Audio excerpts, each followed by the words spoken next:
Hello guys, wese ndabahaye mwiriwe canke mwaramutse bivanye naho muherereye. Nkuko bisanzwe microphone ni Steve intare batinya y'umuji kuri screen za Steve TV.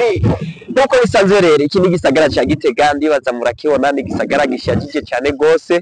Kubari Gitega muca mwibwira ahantu mpagaze neza na neza, ariko benshi ndazi biraza kubayobera. Rero kuri Steve TV ndabafitiye bishasha bikomeye cyane gose.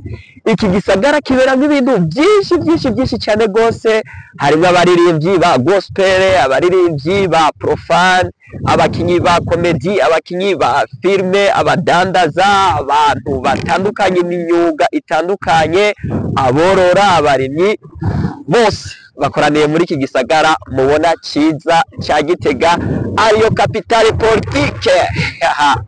Rero nuko bisanzwe Steve TV nuko yagiye ku mwanya cyangwa igiye gubikora, tugiye kubereka utuntu twose tubera muri kino gisagara gitoyi ca Gitega.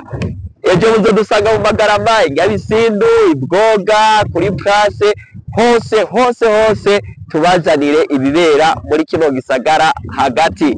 Uzogenda mudukurikirana. We rero wumva wifuza kumenya ibibera muri kino gisagara ca Gitega, wogira subscribe, mukagira share na comment no ku mugenzi wawe kugira ngo nawe azogende yibonera ibibera muri kino gisagara ca Gitega. Turabakunda, tubitayeho slowly kidogo, mugende mudukurikirana step by step, tuzobahereza ibintu bitagase. Ciao tugira subscribe, haba twibandarize twirire show. Ni kuri Steve TV yaga.